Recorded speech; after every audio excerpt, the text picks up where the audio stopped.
Hi guys. Okay, just like on the last one, we are going to talk about the vocabulary first. That's why I'm at the bottom of the page. So conscript is the first vocabulary word, and that is someone who is required to join the military. So it's not that they're joining by choice, they're required to. Halberd is a weapon that is a combined spear and battle axe, and homage is respect or honor. All right, let's read this. Document 2, Confucian essay. Oh, Jia Yi was a Confucian poet and statesman of the Han Dynasty who lived from approximately 200 to 168 BCE. Below are excerpts from his essay, The Faults of Qin. Chen Shi was a man who grew up in humble circumstances and was a mere hired field hand and roving conscript of mediocre talent.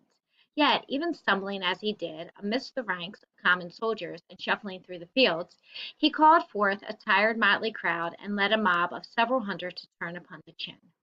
They had the whole world come to them like gathering clouds. These men of courage from the East rose together, and in the end they defeated and extinguished the House of Qin.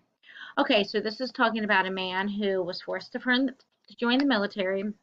He was very humble, didn't have a lot of money. He was a peasant. He worked in the fields, but he called together a group of people to go against the Qin because remember, they thought the Qin dynasty was very harsh and mean. And remember, Qin had died and his son took over. So he called upon people and they actually overthrew the Qin. Chen weapons made of farm implements and thorny tree branches were no match in battle against spears and halberds. His roving conscripts in no way compared to the armies of the Nine States. Qin, from a tiny base, had become a great power, ruling the land and receiving homage from all quarters for 100 odd years. Yet a single common person could nevertheless challenge this empire and cause its ancestral temples to topple and its ruler to die at the hands of others, a laughing stock in the eyes of all. Why? Because the ruler lacked humanness and rightness. Because preserving power differs fundamentally from seizing power. Okay, so this is saying that the peasants who formed together and overthrew the Qin dynasty, they didn't have good weapons. They had tree branches. They were not a match for the weapons that the Qin army had. And there was a big army, and they had a lot of power, and they had a lot of respect, actually. However, that had been going on for over 100 years. So why could Chen Shi form this group of people together and overthrow them with not good weapons and not a strong army?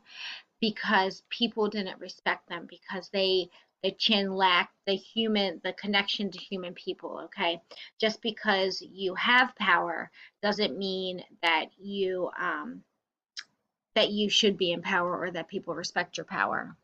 Had the second emperor been even a mediocre ruler who knew how to employ local and capable persons, had he divided the land and appointed deserving officials, had he emptied the prisons and reduced harsh punishments, had he only reduced taxations and statutes to alleviate oppression, had he indeed fulfilled the wishes of the multitudes and bestowed high virtue on them, he would have certainly brought peace and quiet to the world.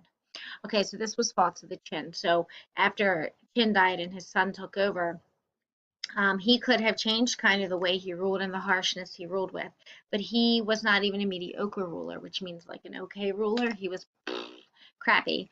Um, he didn't he didn't divide up the land and appoint people who deserved it. He didn't empty the prisons and take away some of the harsh punishments and make the punishments um, more just. He didn't reduce taxes. He didn't do any of these things. Okay, and this is why people rebelled against them.